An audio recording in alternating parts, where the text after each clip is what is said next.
بسم الله الرحمن الرحيم. marka ugu horeysa waxaan aad ugu mahadcelinayaa jaaliyadda reer Puntland ee wadanka Holland gaar ahaan Amsterdam iyo Hague kuwaasoo ilaa dhowrkii maalmood aan joognay xaflad iyo soo dhaweyn iyo martiqaad aan kula jirnay caawana cashadii ugu weyneed noo sameeyey anagoo Soomaali badan isugu jirna. aad baan ugu mahadcelinayaa jaaliyadda reer Puntland ee Holland. inta ka bacdi safarkan wuxuu ahaa safar Puntland loogu sameynayo in lagu helo maalgashi. waxaan ka soo bilaabay Ethiopia, waxaan ku guuleysanay in aan shirkado badan oo Chinese badan ku qancino inay Puntland maalgashadaan oo Ethiopia xarumo ku leh. sidoo kale waxaan ku guuleysanay shirkaddan National Airways xarunteeda Ethiopia inay ka furto Garowe xafiiska furato oo 3 maalmood usbuuci ay timaado Garowe Addis Ababa Garowe maalmaha Isniinta Sabtida iyo Arbacada kasta inay ka duusho international flight ay ku tagto Addis Ababa. sidoo kale inay cargo ka qaado Gaalkacyo oo ay kalluun iyo waxa ay ka qaado iyo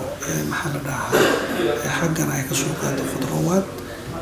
Garowe lafteeda cargo iyo rakaab way diyaaradda imaanaysa. Janaayo koodeedana waxay imaan doontaa marka garoonka hadii la helo degmo la furo Boosaaso. taa markaan kusoo guuleysanay oo ay bilaabi doonto hadii Ilaahay ogolaado bishan October 12 flight ugu horeeya ayaan waxaan soo gudbay Yurub inaan ayadana gaarsiino sidii Puntland loo maalgashan lahaa. waxaan ka soo bilaabay Holland hadda joogo hadii Ilaahay ogolaado. waxaan la kulmay wasaaradda arrimaha dibadda ee wadanka Holland. runtii si wanaagsan bay noo soo dhaweeyeen waxayna aad iyo aad ugu qanceen markii aan warbixin ka siiyey xaaladda ay ku sugan tahay Puntland. inta badan waxay iska haysteen aragtida Soomaaliya laga qabay ina dhibaato iyo dagaal ka jiro, laakiin warbixintii iyo maxaa la dhahaa dokumentiga aan u gudbiyey aad iyo aad bay waxay u qanceen inay ka duwan tahay maxaa la dhahaa wixii ay iyagu fikrad ka haysteen. waxay ballan qaadeen inay uga sii dhawaan doonaan intii hore isla markaasna ay geliyaan qoraal ah in Puntland la tegi karo oo ay hay'adaha caalamiga iyo kuwa maxaa la dhahaa maalgashiga iyo shirkadaha ganacsiga ay tagaan. sidoo kale waxaan la kulmay hay'adaha khayriga ama hay'adaha deeqda bixiya ee ka jira wadankan Holland. iyaguna waxay ku qanceen warbixintii dheereed oo ku saabsanay maxaa la dhahaa xaaladda Puntland iyo fursadaha ganacsi iyo maalgashi oo ka jira Puntland. waxaan u soo gudbay ka bacdina shirkado private ah oo ay leeyihiin dad reer Hollandiisa. waxayna geeyeen warshadahoodii waxay soo tuseen meelo xoolaha lagu xanaaneeyo. runtii markii aan xaaladda wadanka iyo amniga ka jira iyo fursadaha Chinese maxaa la dhahaa maalgashiga ka jira aan u akhriyey aan tusay dokumentigii iyaguna aad iyo aad ugu qanceen. waxayna ballan qaadeen inay degdeg u imaan doonaan gaar ahaan xilliga garoonka Boosaaso la furo. waxaan la kulmay gabdho iyo rag reer Puntland oo halkan waxbarasho ku sameeyey oo bangiyo iyo hay'ado u shaqeeya kuwaasoo runtii aad iyo aad aan ugu qancay wasniga ay ku leeyihiin iyo baawarka ay ku leeyihiin Holland. dhalinyaro waxbaratay oo kuwaan hadda mihnadan xataa miidiyaha bartay iyo kuwa noocyo badan oo bunuugta ka shaqeeya. waxay aad iyo aad loo rajo geliyeen inay iyaguna shirkado isku jira oo isugu jira Hollandiis iyo Puntlandba inay keeni doonaan sida ugu dhaqsaha badan Puntland. waxaan rajaynayaa insha Allah bilaha soo socda ajnabi reer Holland iyo muwaadiniin reer Puntland oo isla socda inay noogu iman doonaan insha Allah Holland sida ay ballan qaadeen. waxaan mar labaad u mahadcelinayaa jaaliyadda reer Puntland ee Holland joogta oo dad aqoon badan sameeyey dad si fiican u dhexgalay wadankan ay joogaan kuna leh respect waayo dadka ay noo keenayeen ummadda ay isla socdeen baan runtii waxay ahayd inaan dareemo ama aragno maxaa la dhahaa xushmada iyo awoodda ay ku dhexleeyeen waddankan waxaan ugu baaqayaa inay waddankooda yimaadaan inay maalgashadaan inay aqoonta iyo xirfadaha ay halkan ku sameeyaan ay soo transfer gareeyaan oo xagga keenaan waddanka dhaqaalihii baa yaalla khayraadka baa yaalla dadkan la kulana waxaa ka mid ah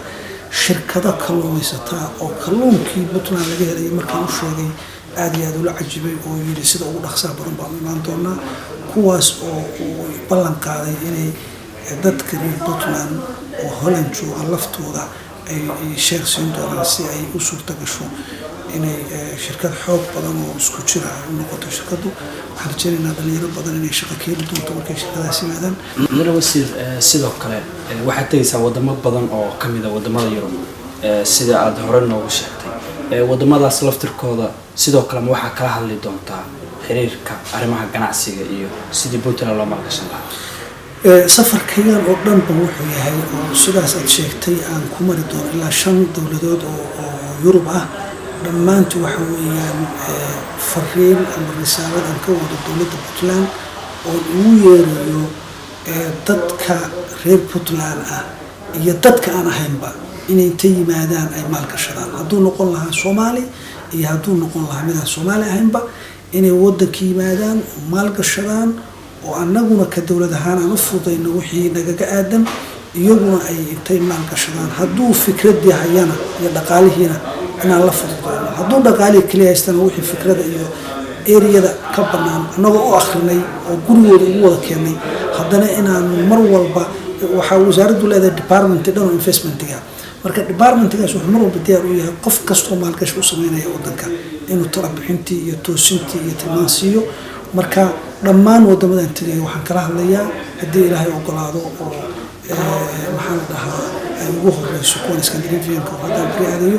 dhammaantood waxaan kala hadlaynaa dadka jaaliyadda reer Puntland kuwa ummadda kale oo Soomaaliyeed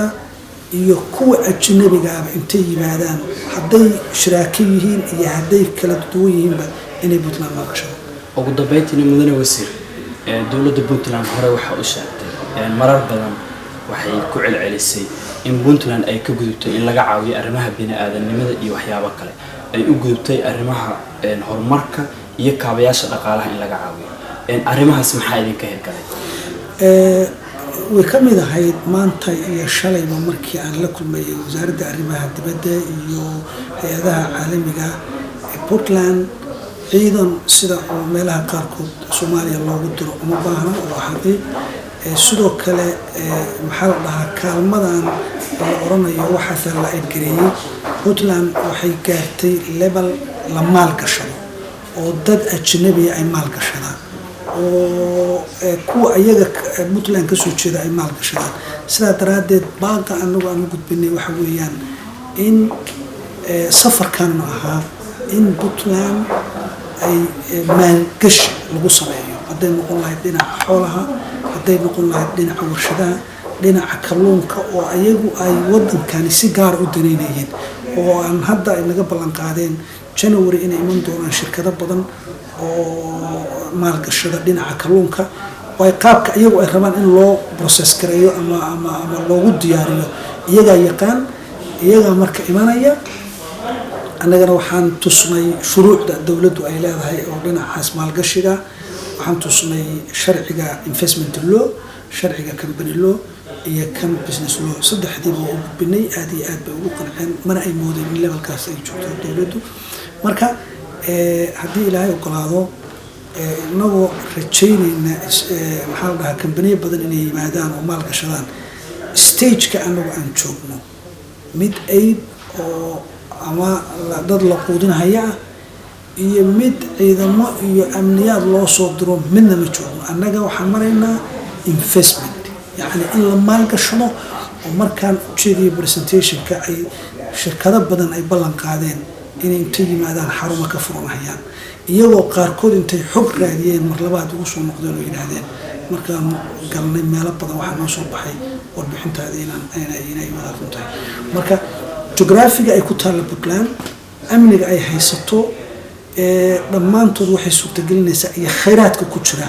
intuba waxay suurtagelinayaan inay soo jeedaan aad baa mahadsantahay